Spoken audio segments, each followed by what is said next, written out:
clearer in terms of body and shadow, which is always physically associated only with one's own physical persona. But the reflection is something that is reflected off something else. So in other words, there is a Bahya aspect to it, whereas this one is physically connected to me. So in my reading of Sankara or anybody, any other commentators, whenever Chaya comes in, when one uses the word shadow as opposed to reflection, the analysis becomes easier and clearer. And bimbam and pratibhimbam, I'm not saying don't use, it is just that it will tease out the contextual information much easier. So that is an observation that I have. It's not that it's wrong, it's just vyakaranam and niruktam is the meaning of the word that comes out contextually. The other comment is on the units of bliss, ananda, which I know constantly you use Taittiriya Upanishad as a reference. It also starts, in fact, Brihadaranyakam is where that passage comes in, and Taittiriya copies it, because Taittiriya comes later. Yajnavalkya does it when he has a conversation with Janaka. That's where he is explaining all of the things. So all the Upanishads, if you want to go read Brihadaranyakam, you'll get them all, right? So all other things are split out in order to teach to specific individuals when questions arise.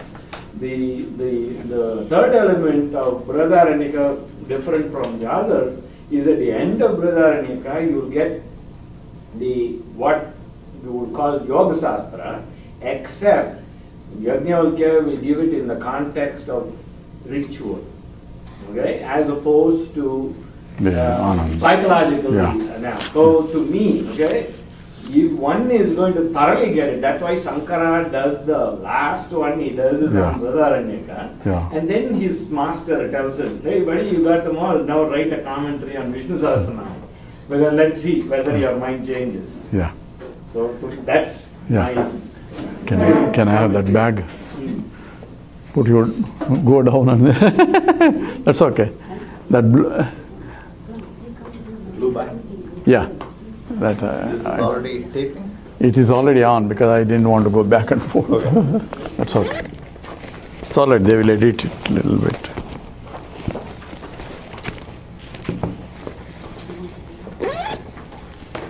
Okay, let's start with 3 Oms and Sahanavatu.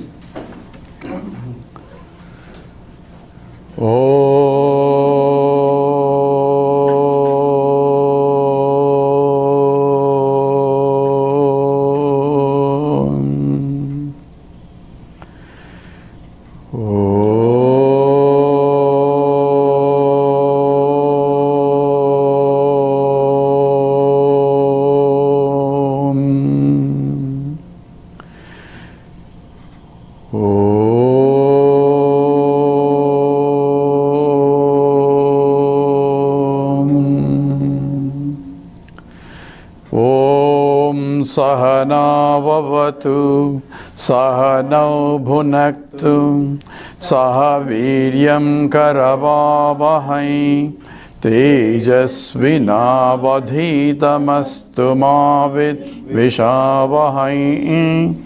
Om Shanti Shanti Shanti. Guru Stotram. Akhanda Mandalakaram Vyaptam Yena Characharam Tatpadam Darsitam Yena Tasmai Sri Gurave Namaha. Ajnana Timirandasya Jnananjana Shalakaya Chakshu Militam Yena Tasmai Sri Gurave Namaha. Gurur Brahma, Gurur Vishnu, Devo Maheshwaraha, Gurureva Param Brahma, Tasmai Sri Gurave Namaha. Stavaram Jangamam Yaptam, Yatkim Sacharacharam, Tatpadam Darsitam Yena, Tasmai Sri Gurave Namaha. Chinmayam Vyapi Yat Sarvam Trailokyam Sacharacharam Tatpadam Darsitam Yena Tasmai Sri Gurave Namaha. Tvameva Mata cha Pita Tvameva Bandhuscha Sakha Tvameva Vidya Dravidam Tvameva Sarvam Madeva Deva Tvameva Sarvam Gurudeva Deva. Hari Om. Yeah. Actually, this was off last time. Here it's. Okay, we are now in the second class of today. So, application of Bhagavad Gita in our daily life. And last class we discussed and gave two important exercises. And these classes will be helpful only if you do exercises. Otherwise, it will be another listening to class and then end of the class over. So, to get a maximum benefit of the class, I recommend everyone to do the class, not only those who are here, but also those who are listening to these talks on live stream. They have to do the exercises for the week, then only they get a maximum benefit of this. Now, last time I gave two exercises. One is to write down the autobiography of your own life.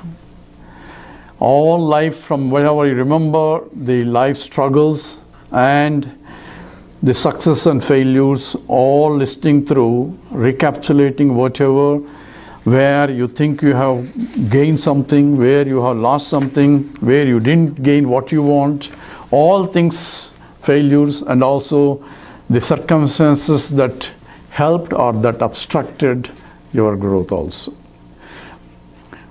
And that is the most important exercise, to re-evaluate yourself looking back into the life, and we'll see what consequence that is today. But that becomes important if you write it down.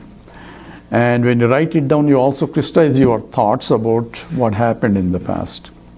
The second exercise that was given is writing down, please come in, writing down your mission in life.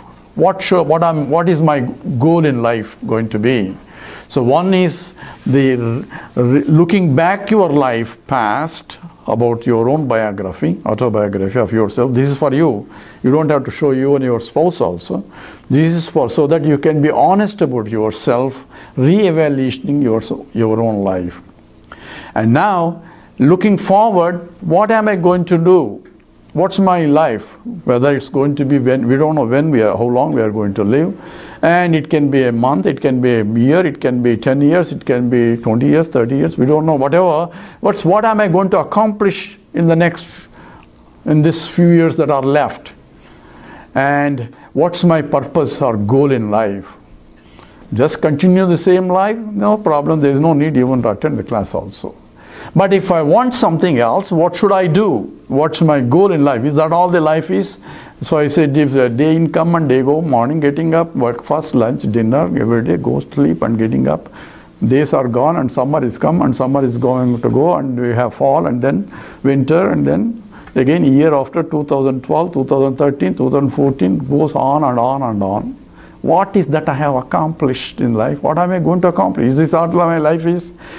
That re-evaluation of my own life now, looking back, what did I accomplish in the past? Is that all I am going to do again? Same thing. So I had to look and have a particular goal in life. Without a goal, I'll be go wherever the wind blows, I'll be going in that direction. So now on, at least whatever I did is okay. That's why we are looking back.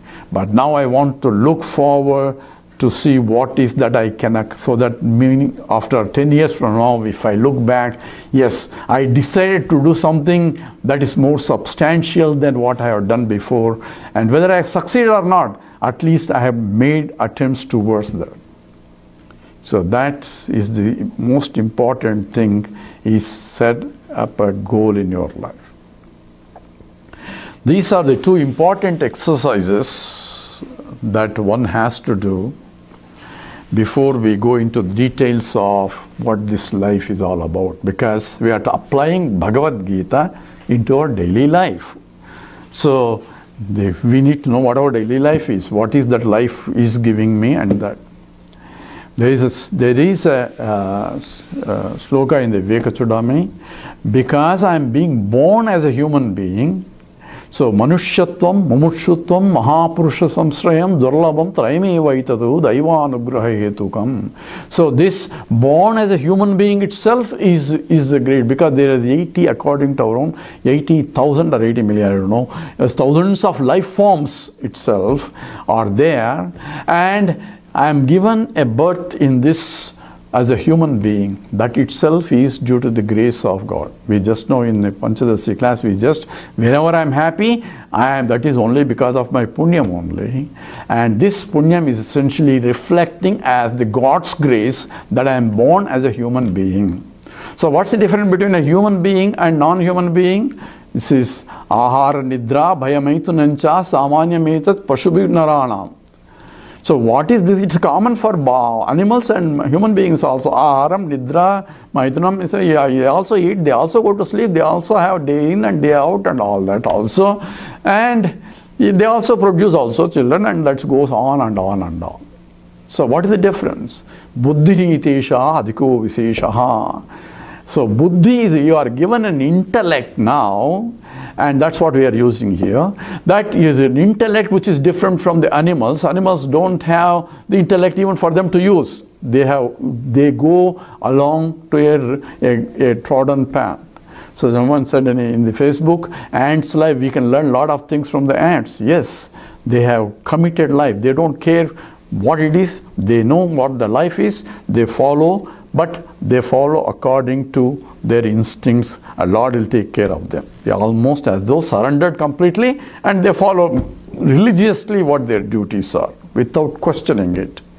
But we question everything. Why should I do? So that question is coming from the intellect, is asking question. So buddhi itesha adhiko visaya. So therefore I am blessed with an intellect, and the intellect is the one that has a capacity to discriminate what is right and what is wrong. That is the role of the intellect.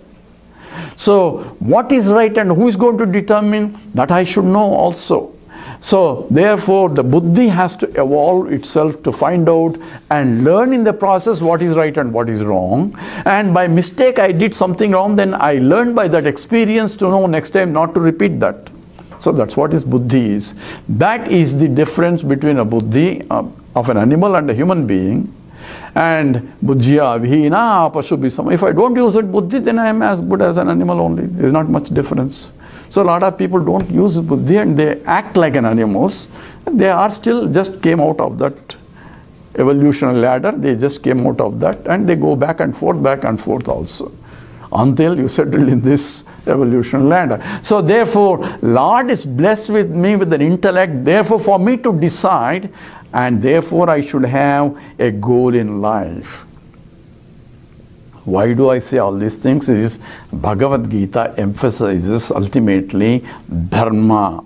It starts with dharma, I said, and ends with mama. Therefore, what is my dharma? What is my duty? So how do I know what's my duty? What is my dharma? Unless I had to use intellectually evaluate what is dharma. Mama dharma, swadharme nidhanam sreya. You have to do your swadharma.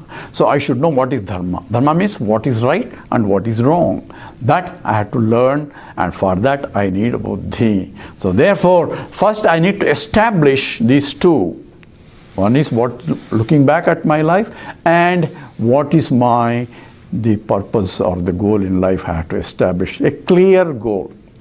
And what is my goal? I told you last time, you say, oh, my goal is to raise my children. Then what happens? Our children have grown, but I still raising their children. Children want to be independent, and I won't let them independent. That becomes a problem. So I should let them move. Then what else I have to do? There's no purpose anymore. So I should have the higher goal. All other goals are temporarily, transactionally. Yes, as long as I'm playing that role, I have to do that role. When I go to a job, I am an employee. Therefore, I had to do the job as an employee and come out of that and go to home, and there is no more employee there. I am boss or husband, whatever. Whatever the role that I am playing, I had to play particular role. Husband, wife, child, whatever, son, daughter. And therefore, I don't bring the other roles into this role and sitting at home and thinking of the office, or sitting office and thinking about the home. That means I'm getting mixed up with other roles. So I had to do where I am, whatever I'm doing, that particular dharma of that situation has to be done. And says,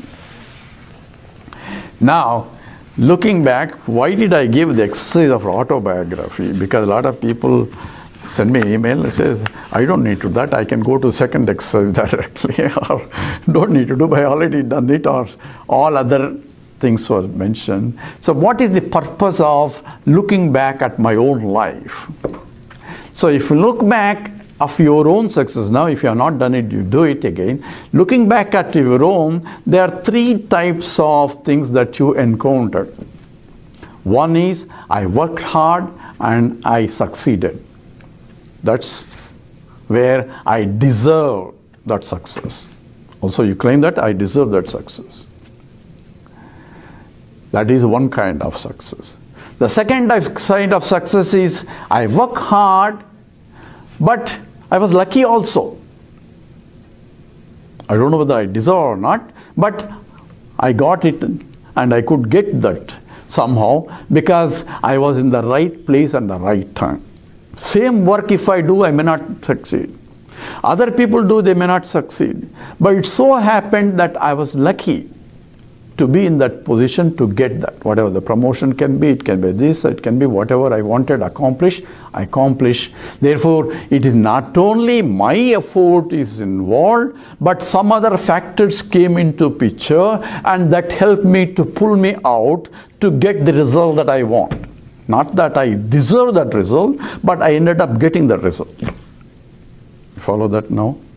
This is a second kind of success that I'm trying to analyze. This is true for everybody. But whatever you think is because I'm looking back at my life, I'm trying to see how the things are. And the first one is, I deserve it, I did it and I got it. Therefore, I am the karta, I am entitled for it. It's my right. People claim their rights, right? In this country at least, they think they have rights for all the things. So they have right for everything because they deserve. The second one is, I have worked for it, but at the same time, a lot of other factors also came into picture that therefore I am lucky. And other fellow says I am lucky. So, unlucky. So, the third one is what, when I say I work for it and I didn't get it. It was a failure, I didn't succeed. And that can be a problem because I was not as lucky as the other guy. If other guy also made an effort, proper effort, dharmic effort, and I did dharmically, I performed, but in the process I didn't get what I desired. That's a third type. But in the third type, there is a subsection where others got it, I should have got it, but I didn't get it. I'm bitter about it.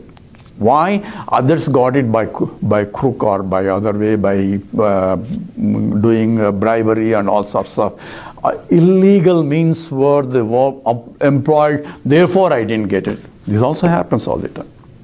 This is life.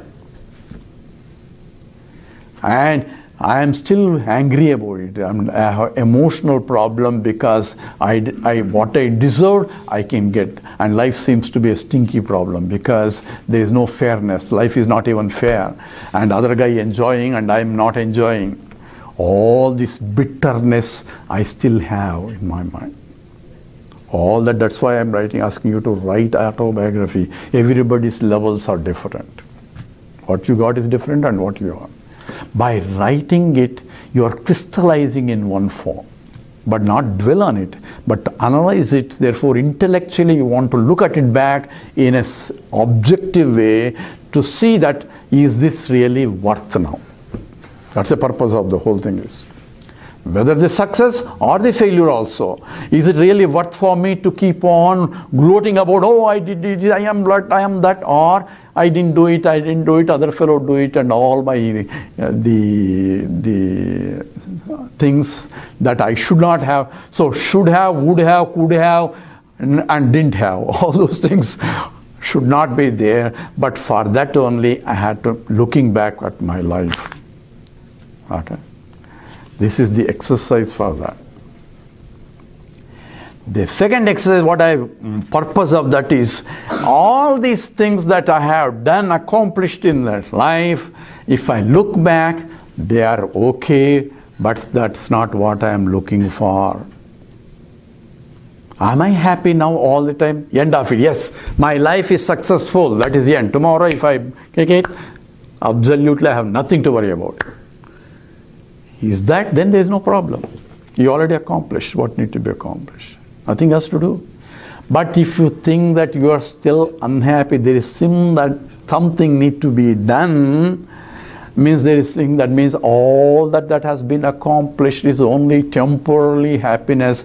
There is something that I am longing for, and therefore I had to re-examine my future life. So what is that I want, so that I don't have the same things again.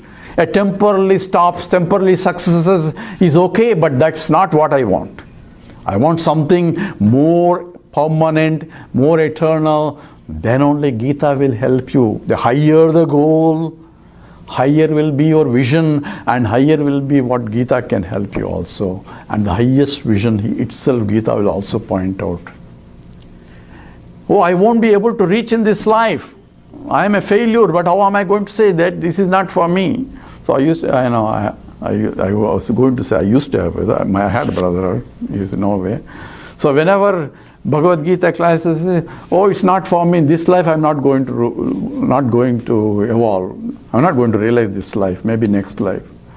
So I told him, you said same thing in last life also. How do you know?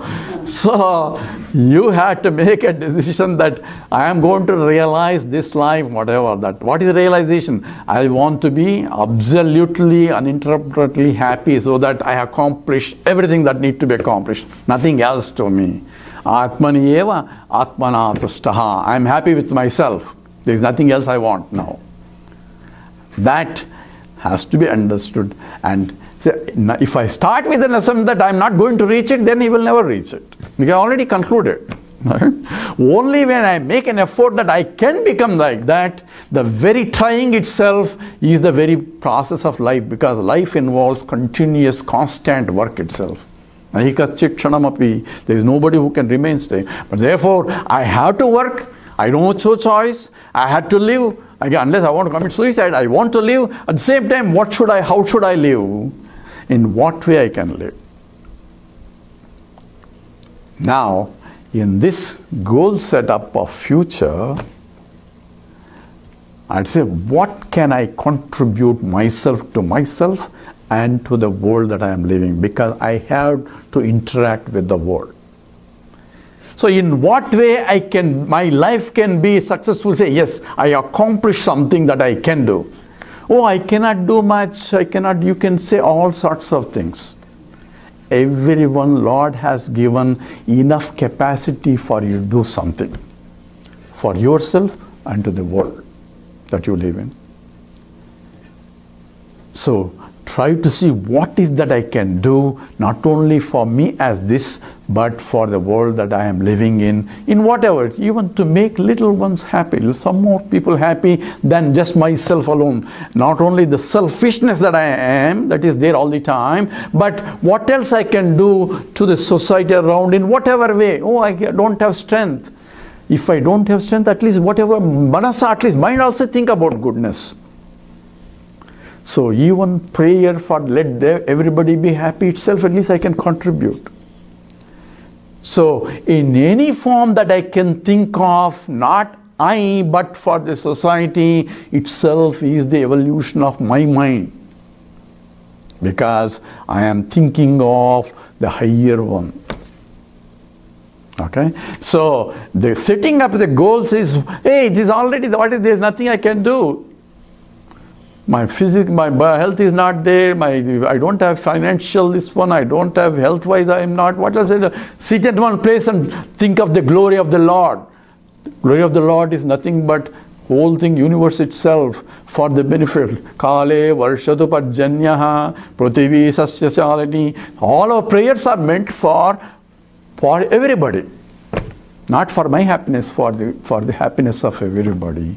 Even the prayers for thinking of the benefit of sarve janantu sarve bhavantu sukhinaha. Let everybody be happy. Where not just repeating the slokas. Slokas repeating don't mean, you just noise only.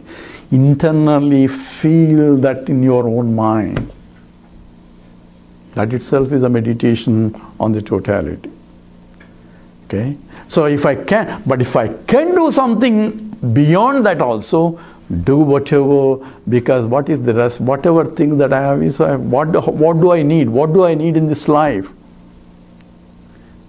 I need 2 times or 3 times. If I eat 3 times, I may not be able to digest. At least 2 times. I need some food, a shelter, so that the body is protected. I have to take care of the body. Then beyond that, what else?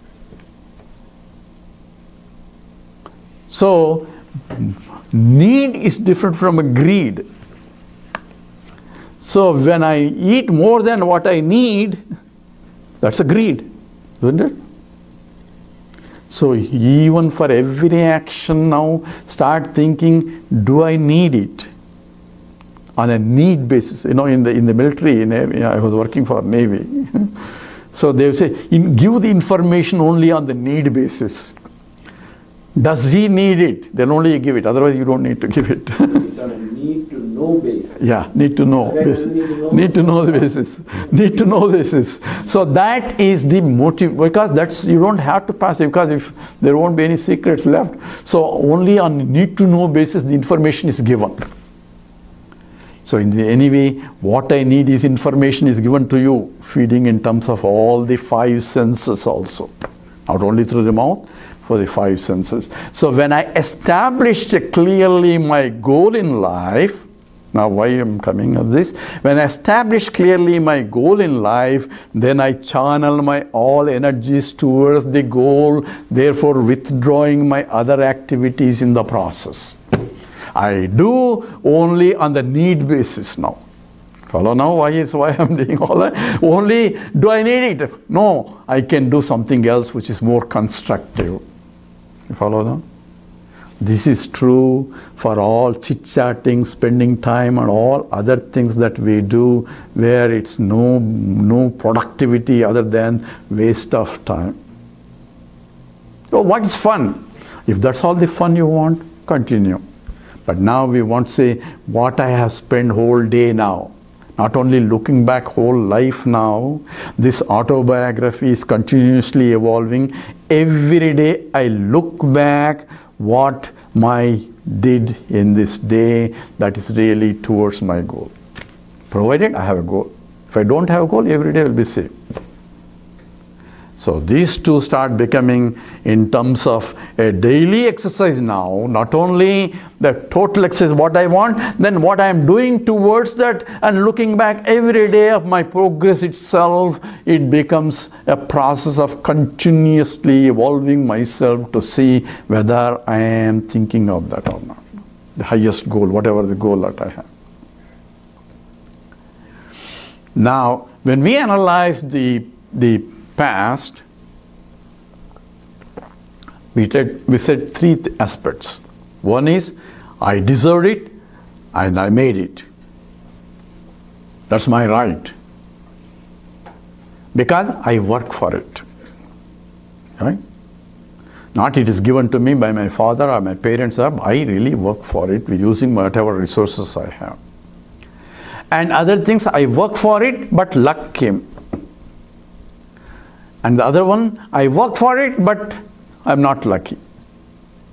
So if you look at all this analysis of my past itself, I had to come to conclusion, there's beside my work, there is some other factor comes into picture in giving the results. Even though I deserved it, There may be other factors which I don't recognize, but is giving me the result that I deserve also. And the results, luck factor, of course, I know other factors came in picture, but all that, if you really look back, there is some other factor that is coming into picture in every result, and that's what the Bhagavad Gita starts. Karmani eva adhikaraste ma paleshu kadachana.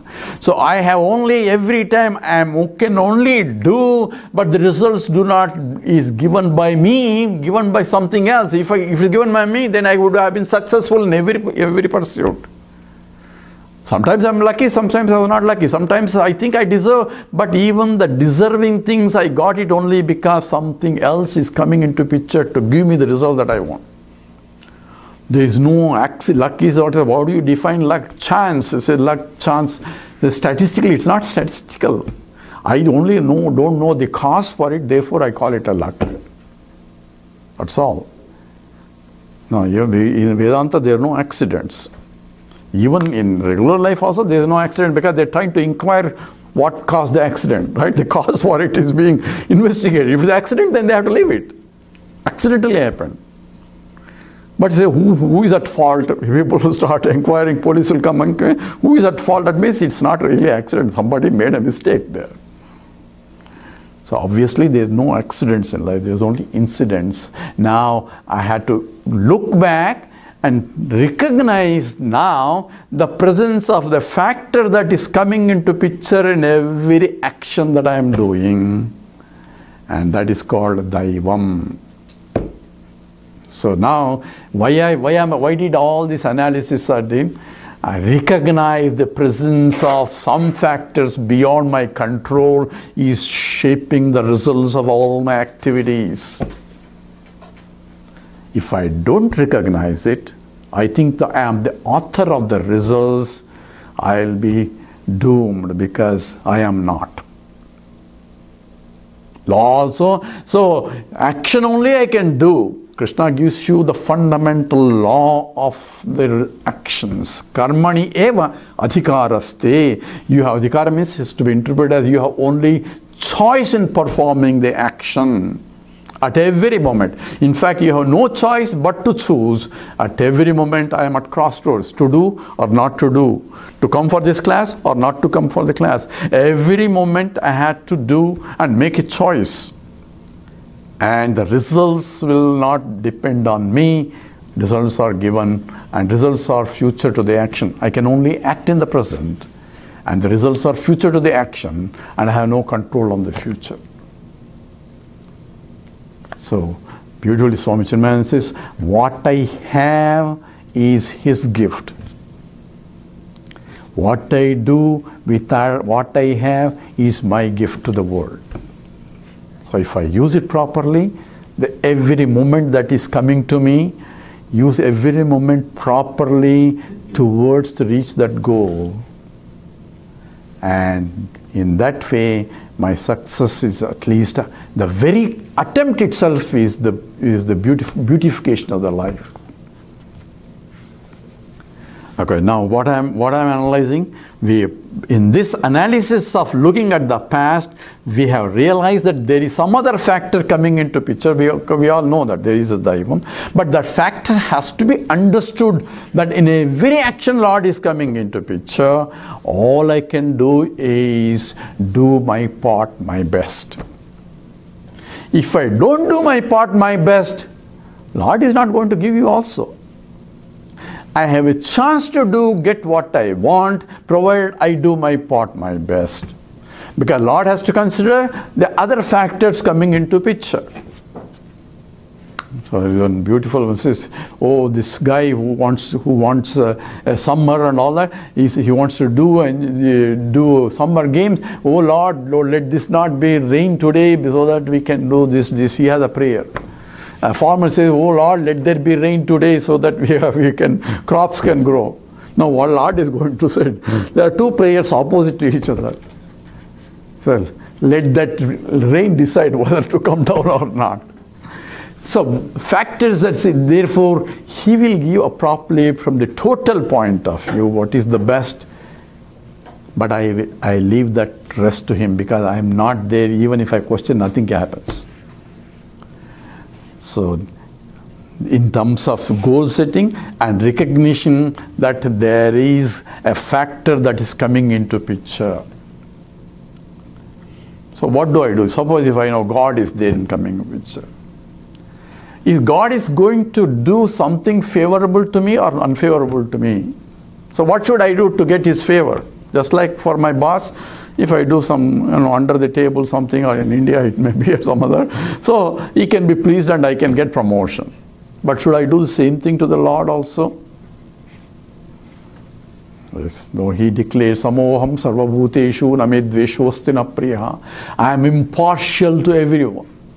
Neither I favor anybody. Just because you go upstairs and do coconuts and all that, it doesn't mean that I am going to favor you compared to other guy who doesn't even look at me. But he does his action properly. Whereas you don't do properly with all the coconuts, but you don't do action properly, what good is that do? So, one has to recognize that he is impartial, because just as the gravitational force is impartial, because gravitational force is, he authored gravitational force. He is the creator of that course.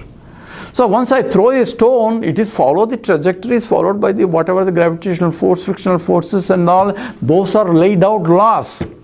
They are not going to change for my sake. Oh, this fellow is a bhakta, let me change it. It doesn't do it. So I get appropriate results considering all the factors that I'm not even aware of that going into the picture. Therefore, once that God gives the result, he gives the result that is what I deserve. Now you follow the change of the statement now. Not what I think I deserve, what I deserve.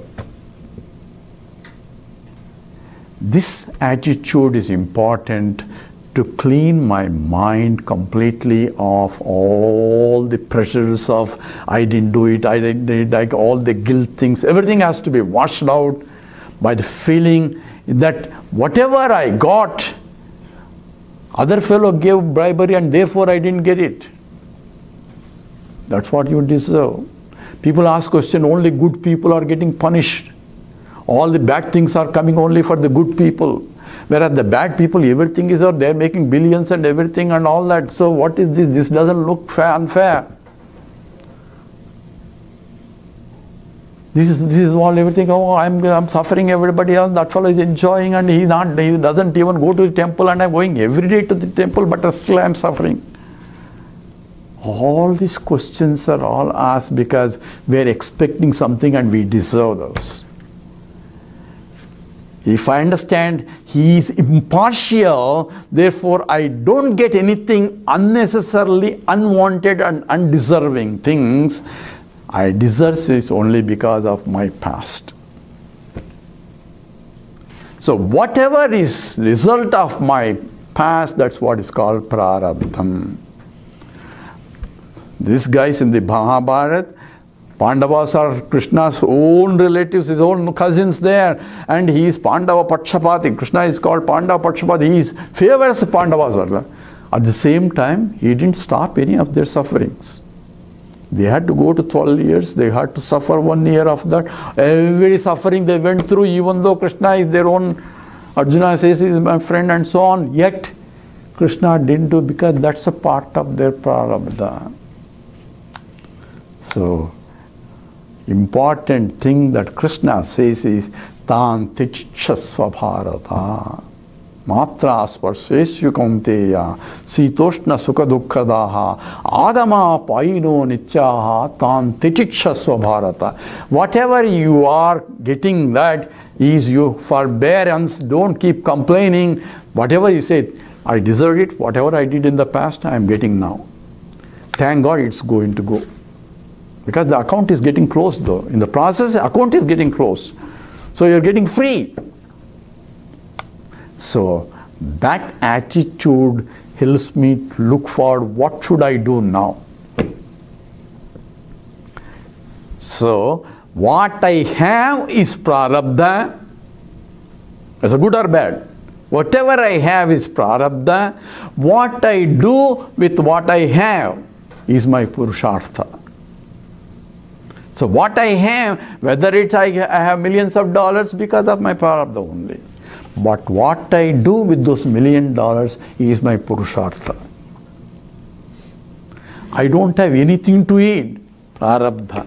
What I do with what I have is my Purushartha. So if you look back, all that, I was helpful, but now all my things are not working, knees are paining, and all this is not, I'm not able to hear, and all those things, prarabdha. But with that, what am I going to do now? I'm still alive. I'm able to breathe. I'm able to do so many things. So, tam titisha, the forbearance is important value that Krishna advises for us to do. So, if I want to put the Bhagavad Gita into this, I have to have that forbearance. Don't keep complaining about your past. Look forward. Yes, I got it. It will be over pretty soon. But what can I do now? With all those limitations, what else I can do for myself and for the world? Because I'm living in the world. But everything I'm getting from the world. All the benefits I'm getting from the world. I didn't grow the vegetables myself. Thank God I went there. Beautiful varieties of vegetables are there. Milk is there. Fruits are there. Everything that is there, even the breathing air is already there. Water is there to drink. So much is there, is given in the process. Do I deserve all that? Animals cannot go to shop and get buy milk even if they have money. So they have to hunt from the morning to the evening. They will be hunting for food all the time. But here I sit there, go to the market and come back, and of course I earn the money and whatever. So but money itself will not get the vegetables. Somebody has to grow the vegetables for me to go to shop and get it. So if I recognize all that, things are given to me. So one, whatever I have is prarabdha, and what I do with what I have is purushartha. But now, as a part of sadhana, God is there for everything that is being given also, factor. So, recognition of the God not only as a karma paladhata, but also in everything that I am doing, He is there in present also. That very recognition itself has to be done as I am acting. So now I am looking at the past, I am recognizing His presence. Now looking at the present itself, future I am already putting a goal. But looking at the present, I have to see His presence also in every action that I do. How do I know He is present? Think about it. This is first thing Lord says, Aham Vaishvanaro Bhutva Praninam Deham Asritaha Prana Pana Samayuktaha Pachamyanam Chaturvidham. You just gulp something into the mouth, pizzas and all sorts of junks or whatever, all sorts of things you dump in. More than what you need, right? But who has to digest? He says, I am the one as a Vaishvanara doing all the work for you. Who is pumping the heart day in and day out? After all, this is simple muscles. A simple pump in the car cannot function more than 5 years. It starts leaking. And here is years and years is pumping. Whether I am aware or not even, whether I am asleep or not, it's functioning day in. Breathing is going on. Digestive system, circulatory system, every cell is getting food. If I had to do it, it's impossible. What an amazing thing how life is. If I start recognizing that He is there, I can't even lift my hand without His presence. I can't even fold my hand without presence. I can't even blink my eyes without His presence. So if I can recognize the very presence in very involuntary activities,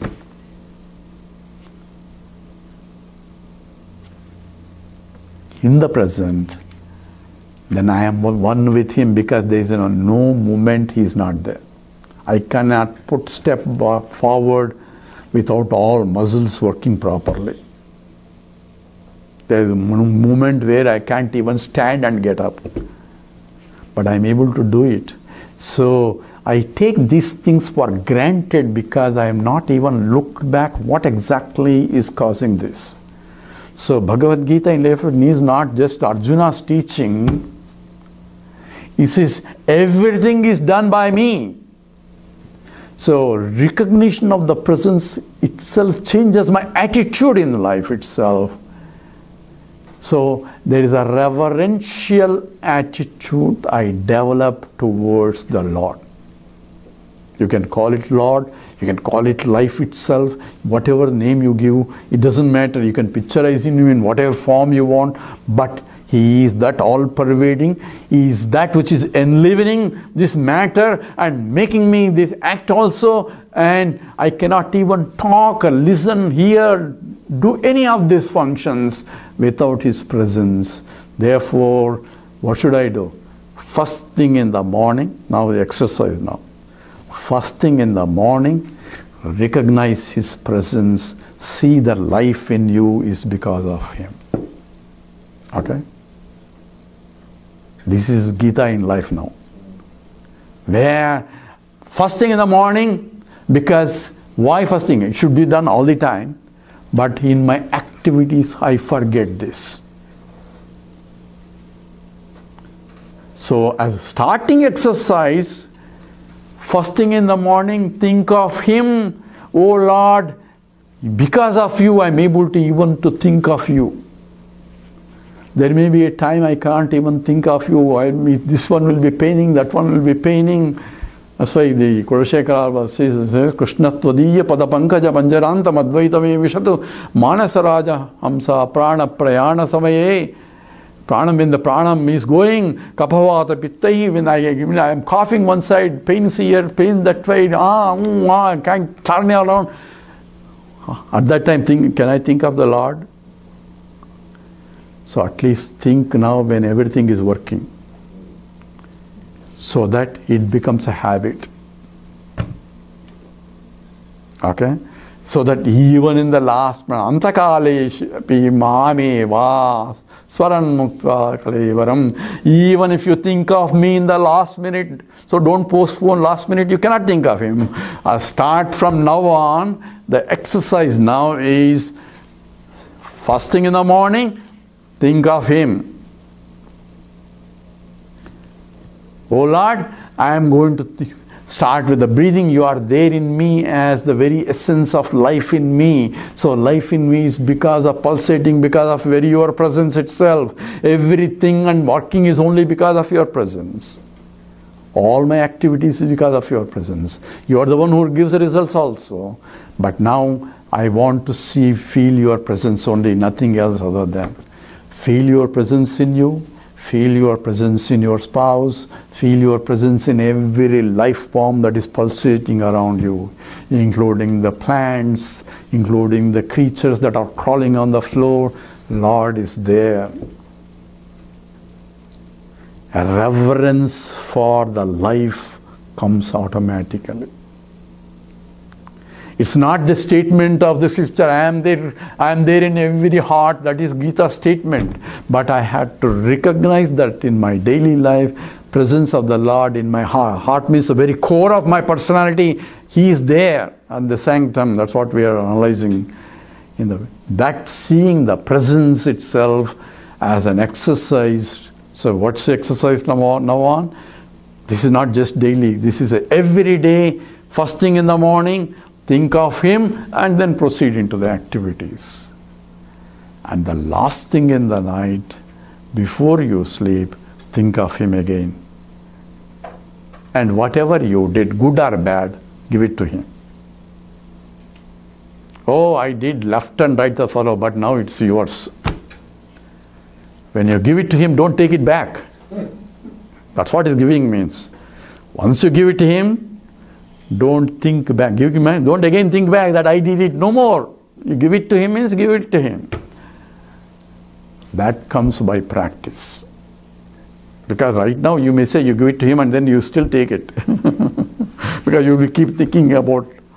So when you give it to him, you should be able to give it back. That is called Sharanagati. Surrenderance is essentially give all your junk to him.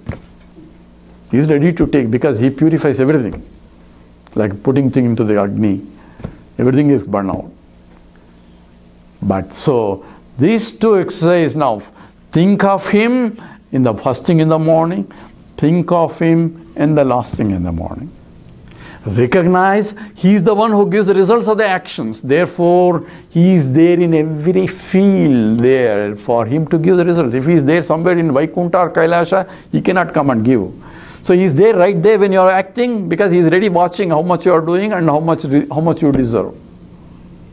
His gravitational force, where is there? It is right there. It operates as soon as you fall from the fourth floor, it is there operating. Right? So, remember someone was falling on the fourth, coming down.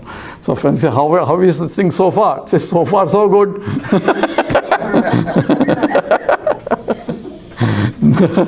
You haven't come back down. When you come down, you know what is the effect. So before I sit, I had to think of him as we go along. Now, we'll go into the analysis next is in terms of essentially how I bring him, and when I bring him into this life, what should be my attitude. So here the Krishna starts with Dharma Kshetre, and Mama, what is my Dharma in this process? Because every time I have a choice in the actions, but what kind of choice I choose depending upon my value system, my culture, my education, what I think is right and what I think is wrong, and all that is coming into picture, and my determination to follow what I think is right also has to come. Not only I know what is right, other people know what is right also. But still don't do it because they feel like doing something else. Right? So not only I should have, but I need to have the strength to follow what is right also. That also I need. That strength comes only when I have a goal. Without a goal, I cannot get strength. Once I determine a goal, I had to pass first class. Yes, TV is there, entertainment is there, the show is very good, and I may miss this show, I may miss that one, but I had to miss all that because I want this goal. So once I determine what is my goal, automatically all other things fall in line if I have the value for the goal that I have established. So the problem we have is we're going to analyze is thinking, but no action to follow thinking. Thinking only without actions. We also act without thinking also. That's another problem. But thinking but not following the action is another problem. So how do we overcome that? We will analyze it next week. So until next week or next week, we have additional exercises that is starting from today on. If you're not already doing, start thinking of the Lord first thing in the morning and the last thing in the morning. Lord stands for Dharma. Okay? So wherever Dharma is, Lord is there. Wherever Dharma, that's why when Arjuna selected, I want you only. I don't want all this, the other people that are going to fight. Even though Krishna said, I'm not even going to fight. It doesn't matter. You are there, enough for me. And Bhishma said Arjuna did a right choice. Duryodhana was so happy that he brought all the Yadavas army with him, and Krishna, who doesn't even fight, is uselessly, unnecessarily feeding another mouth. We didn't get it. Arjuna was stupid to select him, and he says, you are stupid because wherever Dharma is, Lord is, wherever Lord is, victory is. And you selected wrong. So for us, when we bring in the Lord into your heart, because he is there in every activity that's going on. He is the one who is pumping the heart, he is the one who is breathing, he is the one doing every action, that because he is the one who is giving you the very life for you. Therefore, life has to be the dharmic life. So what is dharmic life? How to do it? All that we will go and analyze slowly into the picture. What is my dharma? And how to put dharma into my life? And how do we bring the Gita in our own life so that our life will be not just passed day in and day out, but something worth living also. This we will do next week. So with that, we'll stop with the Purnamada Purnamida. Om Purnamada Purnamidam Purnat Purnamudachyate Purnasya Purnamadaya Purnameva Vasishyate. Om Shanti Shanti Shanti. Harihi Om Sri Gurubhyo Namaha. Harihi